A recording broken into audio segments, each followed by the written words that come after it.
자, 여러분 안녕하십니까. 이번 이야기는 시청자 라온님 찾아와 주셨습니다. 일단은 라온님께서 오늘 들려주실 이야기도 아주 섬뜩할 것으로 예상이 됩니다. 어떤 이야기일지 같이 한번 만나보도록 할게요.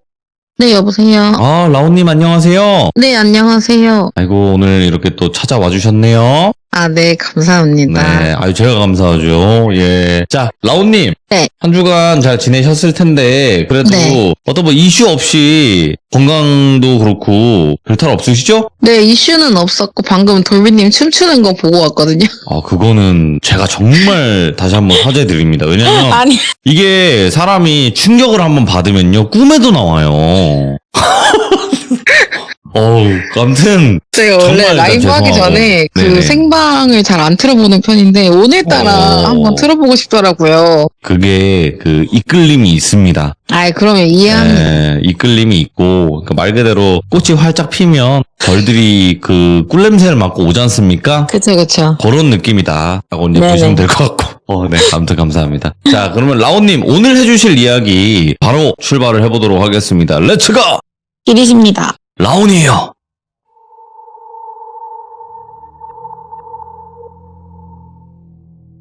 우선 이 얘기의 주인공은 제가 사업을 하면서 같은 업종에 사업하시는 분들끼리 이렇게 소통하는 오픈 채팅 같은 게 있는데 거기서 친해진 언니의 얘기예요. 이거는 사실 직업 관련된 거여서 공개를 안 하려고 했는데 공개를 하지 않고는 이걸 이해할 수가 없을 것 같아가지고 당시 저는 인터넷 쇼핑몰을 운영하고 있었고 예. 그 언니도 마찬가지로 인터넷 쇼핑몰을 운영하고 있었어서 이거는 밤에 도매시장에 나가게 돼서 처음으로 생겨난 일이거든요. 동대문. 네, 그렇죠. 동대문 도매시장. 흔히들 아시는 그런 APM 밀리오레 이쪽은 소매 쪽이어가지고 낮에 여는데 도매시장은 평화시장, 뭐 신평화, 남평화 다 포함해서 그런 곳은 이르면 저녁 8시 아니면 밤 11시나 12시에 열어서 12시간을 근무하게 되는 시스템의 도매시장이에요. 그래서 보통은 저희가 시장에 나갈 땐 한 12시 1시쯤에 나가게 되거든요. 우선 이 얘기를 하기 전에 그 당시에 테슬라라는 자동차 브랜드에 그런 얘기들이 되게 많았어요. 테슬라는 사람을 인식해 주잖아요. 아, 그래서 거의 귀신 찍힌다 이런 거요. 네, 맞아요. 그게 꽤 많았고 심지어 외국에서도 그런 어디 흉가 스팟 같은 데 갔는데 본인밖에 없는데 옆에 사람의 형상을 한 것들이 찍혀있고 이런 현상이 많았었는데 이 언니가 테슬라를 뽑은 거예요. 그러니까 언니랑 항상 그냥 저는 거의 버스를 타고 다녔고 언니랑은 또 집이 완전 정반대여가지고 한 번도 언니의 차를 타거나 할 기회는 없었는데 언니가 나 드디어 테슬라 1년 기다려서 받았다. 나 오늘 끌고 갈 거니 내가 오늘 너 집에 데려다 주겠다. 이렇게 말을 하더라고요. 그래서 헐, 나 테슬라 처음 타봐. 이렇게 해서 저도 약간 신난 거예요. 그쵸, 희귀한 차였지 그때. 완전 희귀한 차거든요. 그래서 대박이다 이러면서 근데 반대인데 괜찮겠어? 이랬더니 괜찮다고 하고 12시 반쯤 시장에서 만났어요. 시장에서 만나고 상가 안에 도매 가게들이 엄청 많거든요. 빽빽하게. 거기 돌아다니고 뭐 하고 나면 새벽 한 3, 4시쯤 돼요. 그럼 그때쯤 해가지고 언니가 집에 가자 데려다 줄게 해가지고 테슬라에 딱 탔는데 이게 문 여는 거부터 너무 멋있는 거예요. 밑에 이렇게 테슬라 로고가 문 열면 딱 찍히잖아요, 바닥에. 그래서 이거 진짜 멋있다 언니, 간지난다 이러면서 신나가지고 그 차를 타고 시장을 빠져나가는 길이었는데 그쪽이 좀 유동인구도 엄청나게 많고 해서 사람의 형상이 진짜 많이 찍히는데 제가 그걸 보자마자 언니 근데 그거 알아? 테슬라에 귀신인데 사람 형상 나온다고 이렇게 말을 했더니 나도 여기서 봤어 이러는 거예요. 그래서 시장에서? 그랬더니 지금 여기 위치쯤인데? 이러더라고요. 그래서 제가 그 화면만 계속 들여다보고 있었거든요. 근데 진짜로 이게 차도가 있고 사실상 거의 인도가 없어요. 청계천 다리가 있어가지고 사실상 인도는 꽤 멀다고 생각하시면 되거든요. 근데 진짜 만약에 저희가 1차선으로 달리고 있었다면 2차선 쪽에 진짜 사람의 형상이 찍히는 거예요. 아무도 안 지나갔는데 차도 없었는데 이걸 제가 실시간으로 보게 된 거예요. 대박! 이거 언니 여기 지금 아무도 없어 그랬더니 이쪽에 많아 이렇게 말하더라고요. 그래서 신기하다 이러면서 언니가 집은 완전 정반대긴 하지만 차로 한 40분 정도 거리예요. 그 밤에 달렸을 때. 예. 언니가 물건도 좀 많고 하다 보니까 또 택시 타고 가기 여자이니까 좀 위험하다 이러면서 몇 번 데려다 줬어요. 그러면서 좀 더 가까워졌고 좀 더 많이 친해졌는데 언니는 가정이 있는 가정주부였고 아들이 둘이 있었어요. 근데 이렇게 몇 번 왔다 갔다 하다 보니까 형부 얘기도 많이 듣고 애들 얘기도 많이 들으면서 엄청 가까워졌는데 하루는 언니가 나 오늘 몸이 좀 안 좋아서 시장에 못 갈 것 같아. 근데 내가 오늘 진짜 중요한 픽업건이 있거든. 픽업이 이제 물건을 가져온다는 그쪽 은어인데 픽업건이 있는데 혹시 괜찮으면 네가 그걸 좀 받아서 나 좀 갖다 줄 수 있겠니? 이렇게 말하더라고요. 예. 사실 그날은 도매시장에 삼촌이라는 분들이 계시거든요. 말 그대로 저희가 못 나가는 날 그 삼촌분들이 저희 물건을 매장에서 픽업해서 집 앞까지 배달해 주시는 그런 분들을 통상 그냥 삼촌이라고 불러요. 근데 언니는 직접 다니다 보니까 삼촌이 없었는데 제가 마침 또 그날 물건이 별로 없어서 그럼 나 집에 갔다가 언니네 집으로 갈게 하고 주소를 받아서 언니네 집으로 갔어요. 언니가 되게 아담하고 살짝 통통한 체형이었는데 완전 진짜 그 며칠 만에 너무 헬쓱해져 있는 거예요, 얼굴이. 언니 많이 아파? 그래서 저는 그냥 가서 커피라도 한 잔 마시고 올까 했는데 도저히 그 몰골을 본 이상 안 되겠더라고요. 그냥 집에 빨리 와야겠더라고요. 우선 물건을 주고 언니 나 일찍 갈게 이랬더니 아니야 들어와서 아침 시간이었거든요. 그래서 밥 먹고 가라. 이렇게 해서 언니네 집에 처음 들어가 봤는데 그냥 깔끔한 주택이었어요. 작은 마당이 있고 그냥 깔끔한 그런 단독주택. 그래서 같이 밥을 먹고 이런저런 얘기를 하는데 너무 아파 보이니까 언니 근데 몸 괜찮아? 이랬더니 몸살인가 봐. 며칠 쉬면 나을 거야. 이렇게 해서 아니 너무 안 좋아 보이는데? 하고 언니 시장 나올 수 있을 때 얘기해. 같이 다시 나가자 하고 저는 아침에 간단하게 얻어먹고 네. 커피도 한잔 하고 그러고 집에 와서 다시 쇼핑몰 업무를 보고 있었어요. 저는 시장이 되게 가까운 편이었고 집에서 언니는 조금 거리가 있는 편이었거든요. 보통은 언니가 나온다는 날에 저도 맞춰서 같이 나갔었는데 한동안 그런 말이 없는 거예요. 시장에 간다. 오늘 갈 수 있을 것 같다. 이렇게. 근데 또 언니는 아동복을 하고 있었고 저는 일반 여성 의류를 하고 있어서 사실은 여성 의류는 좀 뭐랄까 하는 사람들이 많으니까 그만큼 도매에서 갖고 오는 물건 양도 많아서 조금 기다려야 해요. 인기가 많은 상품들은. 근데 아동복은 사실상 그런 일이 거의 적기 때문에 그리고 또 엄마들은 빨리빨리 받길 원하잖아요. 그래가지고 언니가 거의 매일 시장에 나왔었는데 그렇게 아프고 난 이후로는 일주일에 한 번도 못 올 정도로 많이 아팠던 거예요. 꽤 오래 아팠어요. 그래서 좀 이상하네 하면서 언니 진짜 괜찮아? 이랬더니 괜찮다고 해서 제가 몇 번 그렇게 언니 물건을 픽업해서 갖다 주고 언니랑 같이 커피 한잔 하고 이러면서 애들도 한 번씩 보고 형부도 한 번 보고 이런 식으로 조금 더 친밀감이 많이 높아져 있었는데 하루는 연락이 아예 안 되는 거예요. 사실 그럴 일이 되게 드문 게 쇼핑몰 하는 사람들은 진짜 밤늦게도 전화 오고 막 이러거든요. 그러니까 낮에는 고객님들 전화가 오고 밤에는 도매 거래처하고 또 연락을 해야 하기 때문에 사실 연락이 안 된다는 걸 상상할 수가 없어요. 거의 휴대폰을 계속 들고 살아야 하는 직업들인데 언니가 하루는 연락이 계속 안 되는 거예요. 그날 만나기로 했는데 그래서 저는 최근에 많이 아팠으니까 언니가 많이 아픈가 보다 하고 저는 혼자 볼일을 보고 집으로 돌아갔는데 그날따라 언니를 한번 보러 가고 싶더라고요. 그래서 언니 나 집에 좀 가도 돼? 이렇게 물어봤는데 답장이 없어요. 그래서 언니 나 오늘 뭔가 좀 언니를 봐야 될 것 같은데 나 몇 시까지 집에 가도 될까? 이렇게 물어봤는데 또 답장이 없는 거예요. 전화를 했는데도 안 받아서 근데 그날 뭔가 계속 봐야 할 것만 같은 느낌이었어요. 이상하게 계속 보고 싶어가지고 얘기를 했죠. 언니 나 몇 시까지 갈게. 만약에 안 되면 늦게라도 얘기해줘 이렇게. 그럼 가다가 돌아오면 되니까.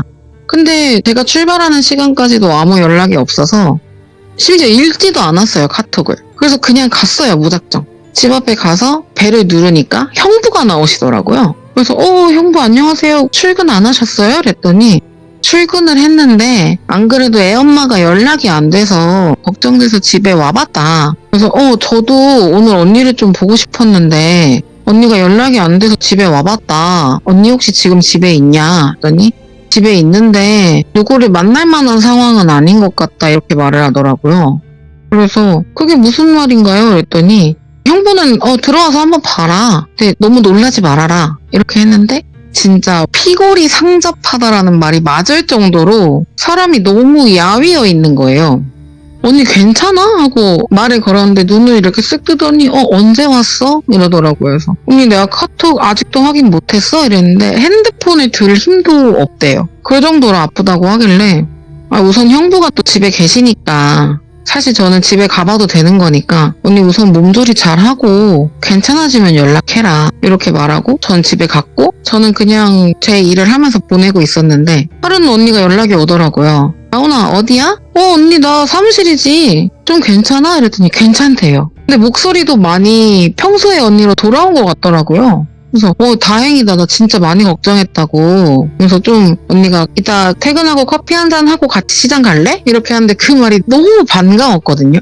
언니가 뭔가 건강해져서 다시 시장에서 만날 수 있다는 게 너무 반가워서 사실 그날 시장 안 가도 되는 날이었는데 좋다 하고 저녁을 먹고 커피를 마시고 나서 시장에 가기로 하고 만났어요. 근데 아직도 좀 헬쓱하긴 하지만 조금 괜찮아진 모습이더라고요. 그러면서 아니 나 요즘 조금 이상했어. 그래서 뭐가? 그랬더니 아니 처음에는 몸살인 줄 알았는데 뭔가 몸살이면 좀 괜찮아지는 구간이 있잖아요. 사람이 약을 먹었다거나 뭐 잠을 좀 푹 잤다거나 근데 잠을 푹 잔 느낌도 없었고 약을 먹는다고 막 그런 오한 같은 게 낮에도 밤에도 계속 있었고 뭔가 자기가 생각해도 나 이러다가 진짜 큰 병 걸리는 거 아닌가? 라고 생각할 정도로 몸이 좀 안 좋았다고 하더라고요. 그래서 그거 말고 뭐 이상한 그런 건 없었어? 이렇게 했는데 뭐 그거 말고 딱히 이러다가 이제 그동안에 이게 한 2달, 3달 정도의 일이거든요. 그래서 언니가 그동안의 근황들을 물어보길래 저도 자영업자 둘이 모이면 매출이 어떻고 뭐가 어떻고 세금을 얼마 냈고 이런 얘기를 하잖아요. 저희 쇼핑몰이 그때 한참 막 커지고 있을 때여서 아니 매출이 어떻고 뭐가 잘 나가고 이런 얘기를 막 하다가 언니는 근데 언니 뭐 운영이나 제대로 했어? 이렇게 물어봤죠. 사람이 아프니까. 그래서 아니 나 제대로 하지도 못했어 이렇게 하면서 그동안의 그런 일상들을 풀다가 그런 얘기를 하더라고요. 큰아들이 자꾸 많이 다쳤대요. 아니 요즘 애가 자꾸 다쳐 애들하고 뭐 하면서 노는지. 그래서 언니 그 나이 때 애들은 다 그렇지 뭐 초등학생이었거든요. 예. 언니 그 나이 때 남자애들은 축구하다가도 넘어지고 놀이터에서 놀다가도 깨지고 그러면서 크는 거 아니겠냐. 너무 걱정하지 말아라 이랬더니 근데 이게 신경 쓸 정도에 다쳐오는 건 또 아니었대요. 그러니까 그냥 진짜 애들이 나가 놀면서 뭐 미끄럼틀 잘못 타서 살 좀 쓸리고 친구들하고 축구하다가 인조잔디에 넘어져서 조금 까지고 이렇게 뭔가 신경을 크게 쓸 정도로 다쳐오는 것도 아닌데 이 빈도수가 너무 잦다고 하더라고요. 근데 그러면 이게 신경이 쓰이다가도 근데 그냥 마데카솔 몇 번 발라주면 나을 것 같은데 이런 정도니까 언니도 언니 본인 몸도 안 좋으니까 형부한테 자기야 애들 좀 봐 이렇게 하고 신경을 안 썼던 거예요. 그러다가 큰아들이 조금 크게 다치는 일이 하나 생겼대요. 자전거를 타고 가다가 어떻게 된 경위인지는 몰라요. 그 아이도 기억을 못 하더라고요. 근데 어디에 콩 박아서 이마가 찢어져서 왔대요. 그래서 언니가 놀래가지고 형부를 불러서 병원에 데려가서 얼른 꼬맨 거죠. 그게 시작이었던 거예요. 그게 조금 크게 다친 거라 아무래도 꼬맨 자국은 곪으면 다시 꼬매야 되니까 그때부터 언니가 본인이 아파도 조금씩 신경을 쓰기 시작했대요. 근데 그맘때쯤 작은 아들도 형이 초반에 다쳤던 것처럼 그런 신경 안 써도 되는 정도의 상처들이 몇 번씩 생긴 거예요. 그러니까 언니는 약간 이게 좀 이상하더래요. 그래서 혹시 이렇게 되면 우리 작은 애도 큰 애처럼 이렇게 뭔가 찢어지고 꿰매야 되는 상처가 생길 수도 있겠다 라는 생각을 하고 사실 근데 사고는 불가피한 일이잖아요. 예정된 일이 아니니까 그냥 좀 놀라지 않게 마음을 먹었다고 하더라고요. 근데 그런 식으로 큰아들이 몇 번을 꿰맸어요. 자꾸 다쳐오는 빈도수도 많아지지 조금씩 뭔가 강도가 세지니까 언니가 그걸 형부한테 얘기를 한 거예요. 오빠 좀 이상하다 이렇게 했더니 형부는 진짜 대수롭지 않게 아이 뭐 이 나이 때 남자애들 다 놀면서 깨지고 그러는 거지 뭐 저러면서 크는 거야. 솔직히 남자애들 몸에 상처 하나 없는 애들이 어디 있겠어. 나도 있는데 저 나이 때는 다 그렇게 깨지면서 크는 거니까 너무 신경 쓰지 말고 너 회복이나 해라. 근데 아들 본인도 그냥 엄마 나 안 아파. 나 괜찮아. 그냥 이렇게 말했다는 거예요. 뭘까? 예?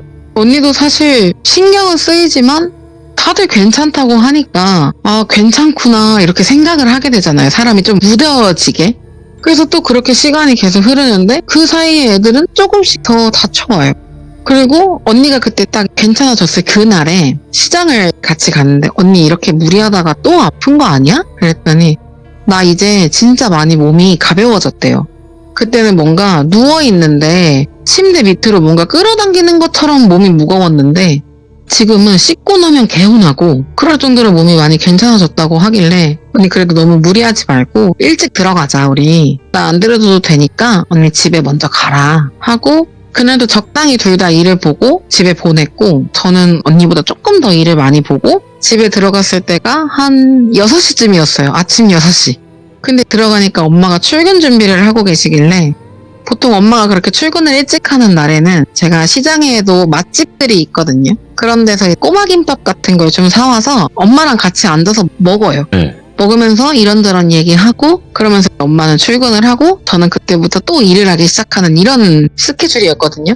근데 그날 엄마랑 꼬마김밥을 먹으면서 엄마는 출근 준비를 하고 있고 언니 얘기를 막 해줬어요. 근데 저희 엄마는 사실은 종교는 무교예요. 무교지만 옛날 어른들은 거의 다 불교를 믿으셨잖아요. 저희 집도 마찬가지고. 그래서 그냥 엄마도 불교 쪽에 좀 더 가까운 무교긴 하세요. 근데 엄마가 막 이렇게 먹으면서 듣더니 야 무섭다. 좀 섬뜩하다. 애들이 자꾸 다친다고 하니까 좀 많이 신경 쓰이겠다 해서 그치. 근데 애들도 괜찮다고 하고 형보다 크게 신경 안 써서 언니도 그냥 신경을 안 쓴대. 이렇게 말했더니 그래도 애들이 다치는 건 좀 다르다는 거예요. 저도 남동생이 또 있어서 엄마는 이제 애들을 키워본 입장으로서 엄마는 애들이 다치면은 와닿는 게 다르다. 아, 그렇죠. 예. 이렇게 말하더라고요. 제 동생도 실제로 이마에 찍힌 상처가 있거든요. 지금도.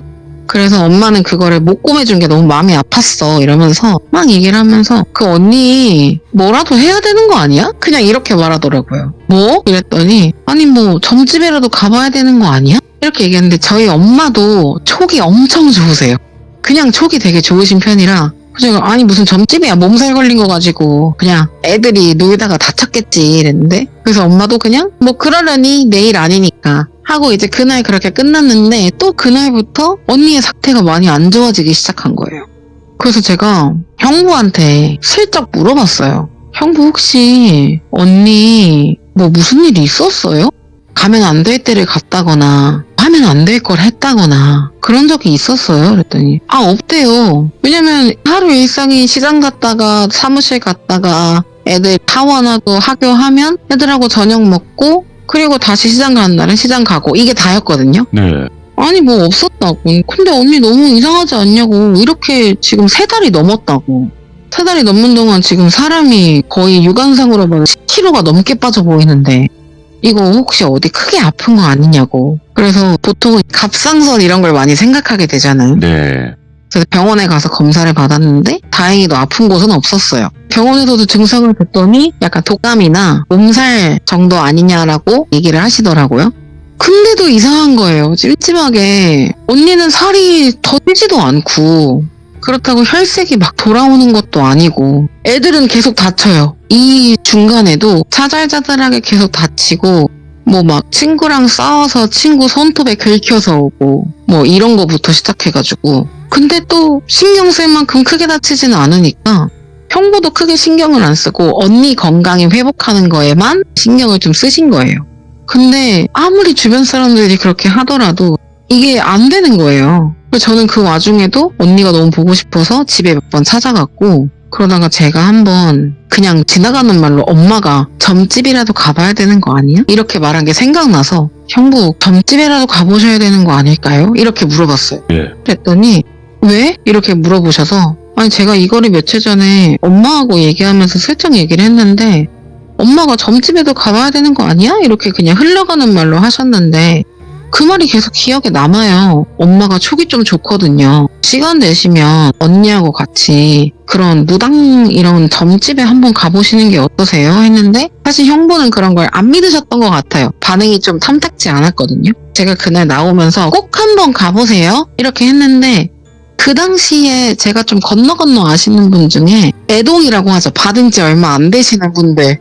그런 분이 한 분 계셔서 예. 알려드렸어요. 위치를. 여기 한번 가보셔라. 이분 애동이라 지금 빨이 좋단다. 뭐 나는 안 가봤는데 형부 한번 언니 데리고 가봐라. 이렇게 해서 형부가 결국에는 가게 돼요. 형부도 조금 시간이 많이 걸리고 하다 보니까 반신반의 하셨던 것 같아요. 그래서 같이 갔는데 그 무당분이 언니를 딱 보더니 애가 있네? 이렇게 말하더래요. 그건 그럴 수 있으니까. 응. 예. 그래서 형부는 어. 아들 둘이 있잖아요. 그래서 네, 아들 둘이 있습니다. 이렇게 했더니 아니, 태어나지 못한 애가 있네? 혹시 유산한 적 있어요? 이렇게 물어봤대요. 아, 예. 그래서 아니요, 없다고. 둘째 딱 이렇게 그냥 계획해서 둘을 낳은 거라서 딱 그 둘 말고는 흔히 말하는 형부도 묶으신 거예요. 정관 수술을 하셨다고 하시더라고요. 그래가지고 더 이상의 뭐는 없다. 유산된 적도 없고 딱 둘만 낳았다. 이렇게 했더니 아닌데 애가 있는데 애기가 엄청 그런 태아의 모습이래요. 태어나지도 않은 그런 뱃속에 있는 태아의 모습으로 애기가 있다 하더라고요.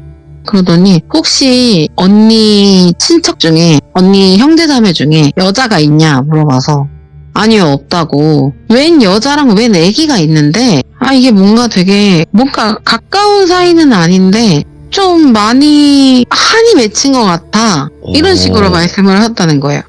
그러니까 주변에 한번 생각해봐라. 형부는 아무리 생각해도 없다. 주변에 뭐 친한 사람이 최근에 임신한 적도 없고 아무것도 없다. 이렇게 말했는데도 무당분은 계속 그 얘기를 하시더래요. 그분이 애가 있는데 아들 둘이 있다고 했지? 최근에 많이 다쳐오지 않았어? 이렇게 물어보셔서 어떻게 아셨냐 했더니 지금 저 여자랑 저 애가 걔네가 잘 되는 꼴을 못 보는 거예요. 애들이 올바르게 크는 꼴을 못 본다 라고 말을 하셨대요. 그래가지고 그럼 어떻게 하면 좋냐 그랬더니 딱 보더니 업보야 이렇게 말씀하셨대요. 그래서 네? 이랬더니 업보라고. 이건 업보야. 이건 어떻게 못해. 이렇게 하시면서 이건 그냥 받아들여. 그러면서 그 언니는 그때까지도 약간 퀭한 눈으로 듣고만 있었는데 옆에서 언니를 보더니 계속 업보라는 말을 계속 하시면서 그냥 네가 평생 미안해하며 살아.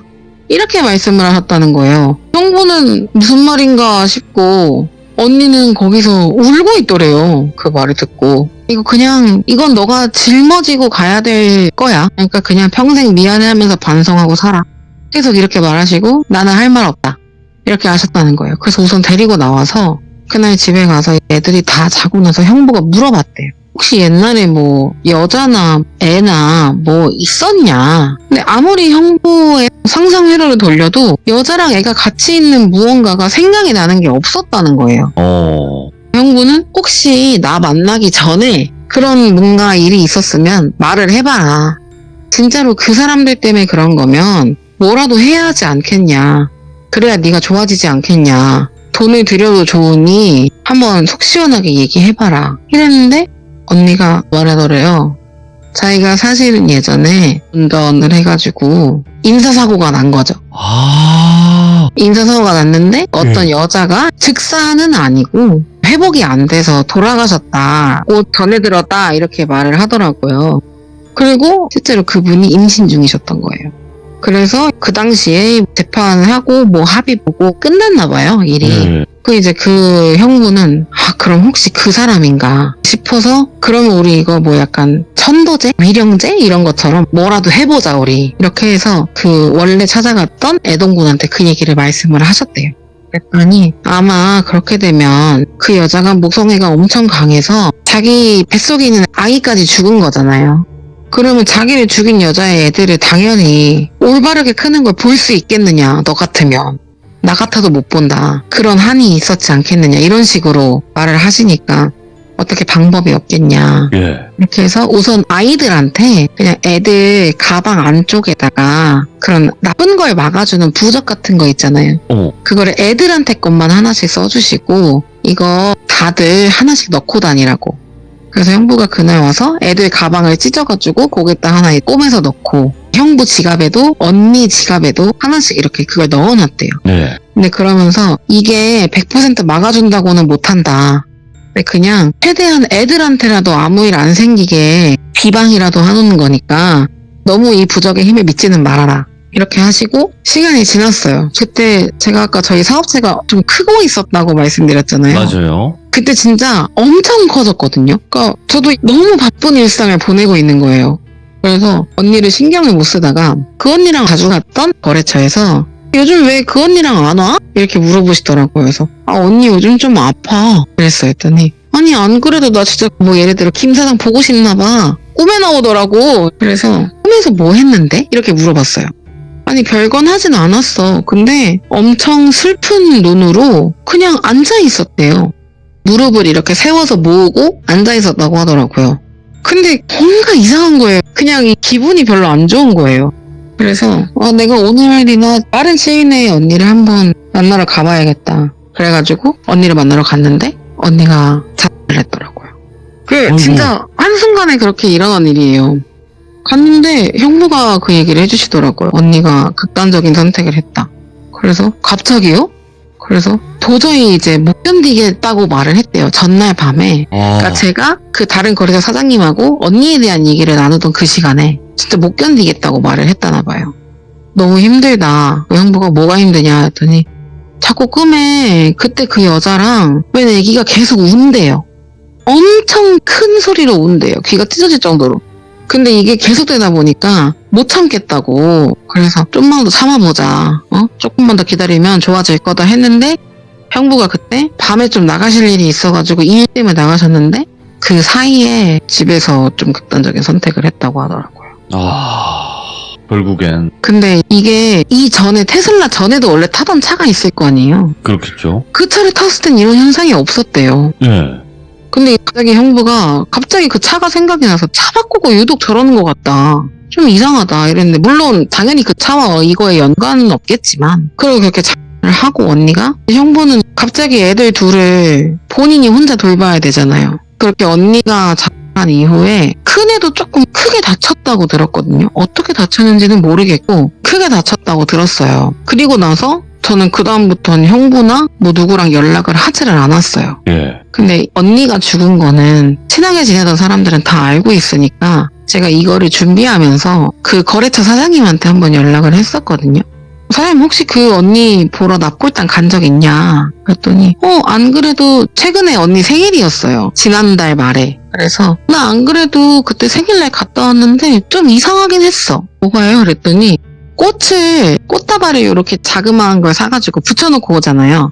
납골당 그 봉안당에다가 그걸 붙여놓고 얘기를 하다가 갑자기 차에 뭘 가지러 가야 돼서 차에서 뭘 가지고 다시 왔는데 그 붙여놨던 꽃이 시들어 있더래요. 네.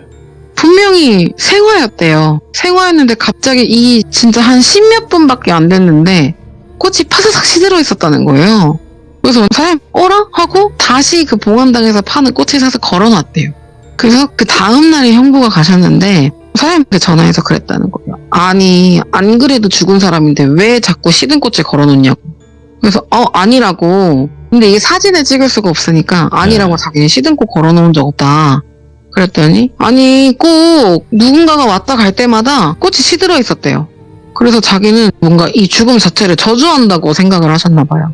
그래서 그 뒤로는 별일 없었냐고 물어봤는데 그 사장님한테 듣기로는 큰아들이 나중에 꽤 크게 다쳐가지고 지금 무릎을 못 쓴다고 들었거든요. 어휴, 그 정도예요? 아니 뭐 듣기로는 운동하다가 십자인대가 어떻게 됐대 약간 이렇게 하는데 운동하다가 십자인대가 다친다고 해서 그 어린아이가 다리를 못 쓰게 될 정도로는 안 되겠잖아요 거의. 수술하면 회복을 할 텐데 그게 아니라고 하더라고요. 그래서 아마 그 언니가 젊었을 때 냈던 그때 사고로 돌아가셨던 예. 그 분이 진짜 모성애가 너무 가득해서 아마 언니가 잘 되는 꼴을 못 봐서 그런 게 아닌가. 그래서 업이라고 표현을 했던 거고. 그쵸. 무당들. 그래서 업보다 이렇게 무당분들마다 다 그렇게 표현을 하셨던 것 같아요. 근데 그럴만 하죠. 사실상 내 뱃속에 아이가 있는 상태에서 그렇게 됐다면 충분히 그렇지 않을까라는 생각도 들고, 와, 라온님께서 차근차근 워낙 몰입력이 강하게 해주시니까 이야기 자체를, 그래서 너무너무 감사드리고 앞으로 또 다양한 이야기들로 꼭 찾아와 주시길 바랍니다. 오늘 너무 고마워요, 라온님. 아니에요. 감사합니다. 네, 또 찾아오세요. 네, 알겠습니다. 감사합니다. 네. 저도 이야기를 들으면서 그 테슬라 그 차량에 뭐가 문제가 있나? 여러 가지 생각을 굉장히 많이 했거든요. 도대체 뭘까? 왜 애가 다치는 걸까? 이런 생각을 했었는데, 과거에 그런 사고를 낸 적이 있고, 그때 해를 입으신 분들의 원한이라든지 이런 것들이 묻어서 그렇게 피해를 보지 않았을까라는 생각이 들고요. 그리고 많은 분들도 이런 경우 저런 경우 많겠지만 내가 아는 내 주변에 이런 경우도 있었다 하시는 분들도 계시면 언제든지 돌비공포라디오 카카오톡 아이디로 제보해 주시면 감사할 것 같습니다. 고맙습니다.